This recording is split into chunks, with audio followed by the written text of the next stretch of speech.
and welcome to Round Robin. I'm your host, Robin McCormick with the City of Hampton. And today, our Healthy Families consultant, Alvean Lyons, is here, and we're going to talk about how to teach your kids to have a good self-image. Welcome. Good morning, thanks. Good to see you. So excited to be back. This is a tough topic. You know, I have seen making the rounds all these things about women who constantly talk about their own body and, oh, I need to diet, oh, I need to blah, blah, blah, blah, and how we don't even know that that passes down to our kids. Yeah, that we're sending messages in the way that we orient to ourselves in very powerful messages. Yeah. And it's very true, particularly more sensitive for girls. You know, we live in a society that is very heavily laden with, are you thin enough? Are you pretty enough? Are you tall enough? Are you, and it's just all of these messages that somehow communicate the information that somehow you're insufficient in some way. You're just not quite good enough in some way. And it affects so many things for kids. And as you're growing up, particularly when you start to get through those middle school years, it could be so rough. It could be so rough. Yeah. So we really want to focus on building a healthy foundation. Now, granted, some of our kids are a little older, but Well, it's never too late to start. I was just going to say the same thing. There's First of all, you got to teach me how to have a self-image, and then we can work on the kids. It's very true. And it really is the way that we choose to think about ourselves. Because body image is really just the exterior experience of what's going on the inside. It really doesn't matter whether you're a 2 or a 22. It doesn't really make a difference. How you feel about yourself really does begin to sort of seep through your pores. Yes. And people can tell when you carry the way that you carry yourself. So it's important that we are creating the kind of foundation in our own personal experiences and with our children that say that that who you are is a good thing, and how you see yourself is very important.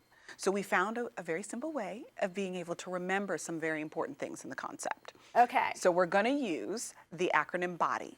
Well, Easy that enough? should be easy to remember. We're talking about body images. Okay. Let's start first with B. It's the believe in yourself part. That's the inside thing.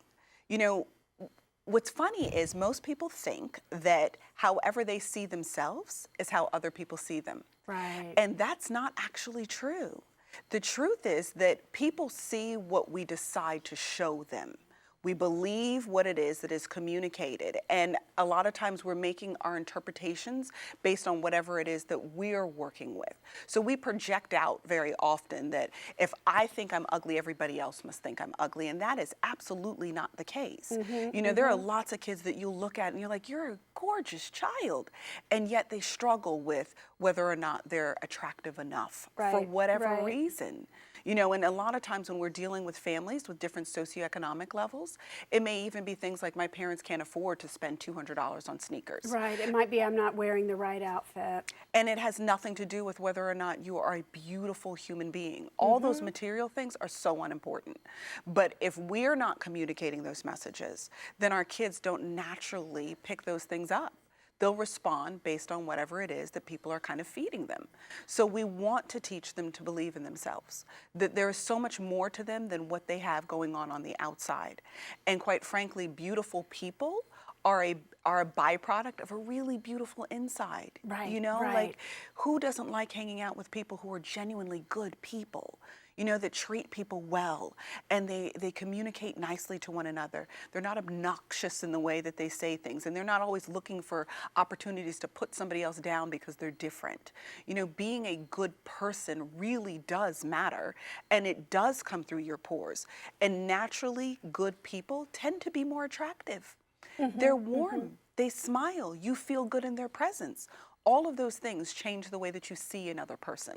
Yeah, because if you're projecting out that you aren't comfortable with yourself. I remember one of my children in middle school, and he's a boy, but he did long hair, and he basically tried to hide behind it. And when you see someone like that, you know that they're hiding, they're shy, they're insecure. It's very true. As opposed to just putting it out there. Absolutely. Absolutely. And it really, and the more comfortable you are with even your imperfections, the cuter even the imperfections become. You know, and it sounds crazy, but it's very true. You know, I've been everything from a size 2 to a size 26, to be very honest. Absolutely. No. Absolutely. And in each of those spaces, I just decided, hey, I'm going to embrace it. It's what I'm working with right now. I'm going to just learn to love whatever I'm working with. And what's funny is people responded to me exactly the same way that I put that out. Because you're still you. Exactly. And it really doesn't make that much of a difference at all. Now, granted, there may be things we want to tweak in ourselves. That is true. Sure. And we'll talk about that in a second. Okay. But working with whatever you have, you've got to believe in what you're working with. And you've got to let yourself be comfortable with what you're working with. We'll never, ever be able to make somebody else comfortable with us if we're not comfortable with ourselves. So we as parents have to model that, and we have to work with Absolutely. our kids to feel that they can believe in And themselves. you use the perfect word. Model is the issue.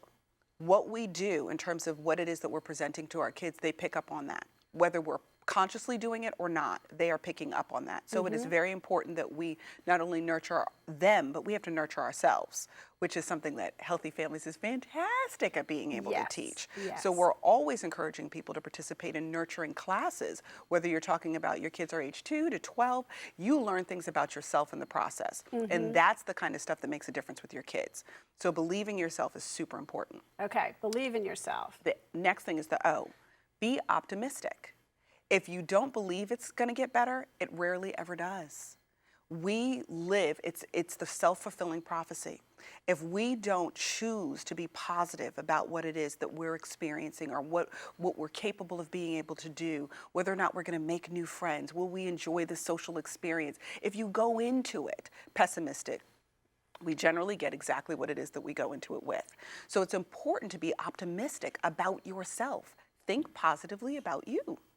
That's a hard thing to teach a middle schooler. Like it's hard to find a middle schooler who's optimistic. That's the dark years, you know? Right. So how do you help them do that? Well, it starts with us. You know, when we go through tough things, being able to say positive things even about the tough things is really, really important. So we have to be able to say, okay, this may not be going exactly the way that I wanted to, but I know that if I keep going at this thing, it will get better. And that's super, super important. So we can't give up on ourselves and expect our kids to not give up on themselves. So it really is in the modeling behavior yet again. Look at things as positively as you can. You cannot change what something is right this second until you decide that it can be better than it is right this second. Okay. We won't pursue more if we don't believe there is more. We won't pursue greater if we don't believe that there is greater. So we have to take to the best of our ability, we have to take a very optimistic approach to whatever it is that we're challenged with, including how we see ourselves. And that also might be reminding, you know, those middle schools, those early teenage years, reminding those kids of the positive. If they get in a funk and can only see, no one likes me, I didn't get invited to this party. Well, wait a minute, you got invited to the last 2. And wait a minute, you have a really close group of friends, and maybe it's not the same one, but you know, these are the things you do have. Absolutely. And trying to help them see that part of the picture. Is your bucket half empty or is it half full? Right. And from those things, you can create all kinds of stuff. And when we start looking at what we have, you can create from what you have. But if you're focused on what you don't have, we can't build anything out of something we don't have. Right. So really choosing to focus on the positive things makes a huge difference in what we're able to create. So we have to be good to ourselves before we can expect others to be good to us. And it really starts with the optimism about it all, both personally and exteriorly. Then we're going to go to D. All right. Determination. You can't quit on yourself. If you're working on something, for instance, when I was working on trying to lose the weight, I had to make a decision that I was not going to quit.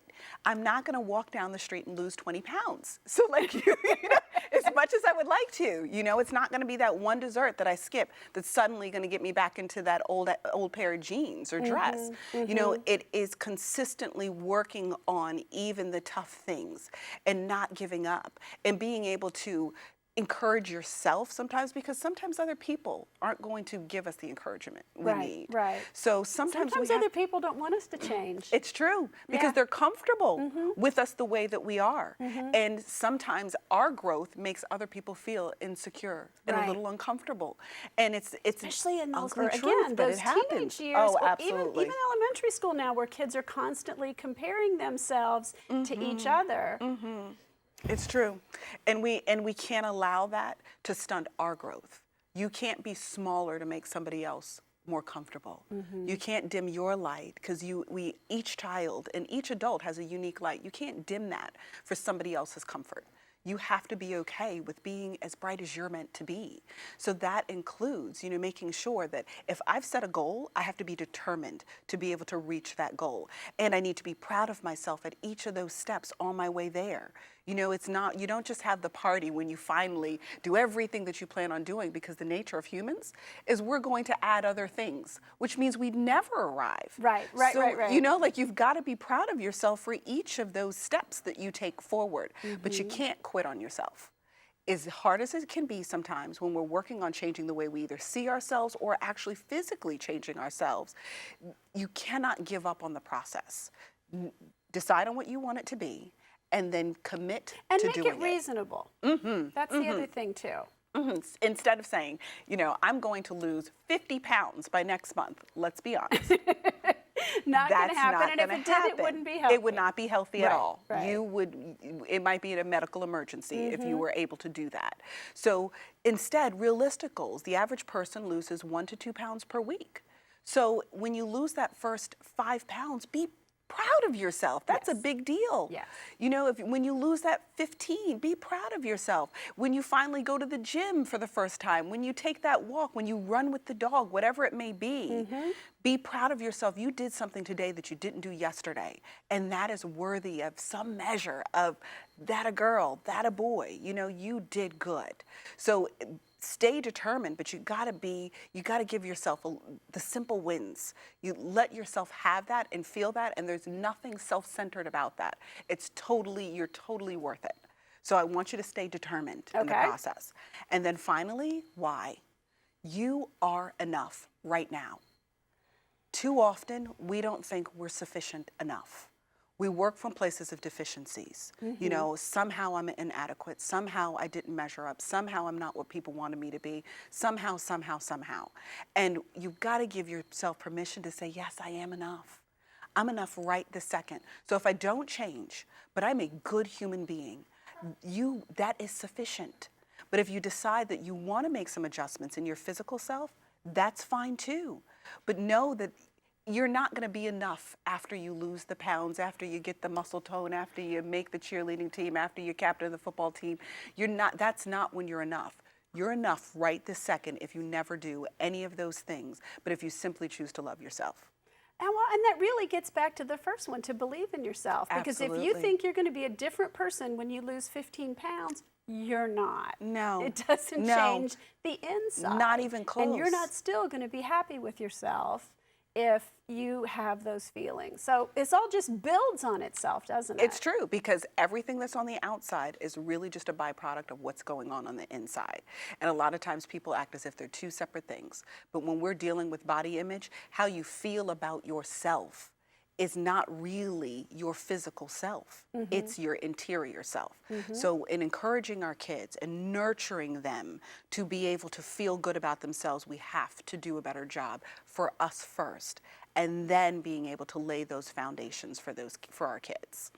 All right, so if body image is mostly about internal things. One of the things that Healthy Families does is they have classes for teens in particular. Absolutely. But building that foundation with younger kids as well to build self-confidence. Absolutely. So the nurturing programs are fantastic. They go from as early as 2 years old all the way up to 12 years old. There's so many things that you learn, both in terms of how you're able to nurture your child, but really in that modeling thing, learning how to nurture yourself. so that you can show them what it is to be healthy as an adult. And the experience is absolutely fantastic. So we're always encouraging that.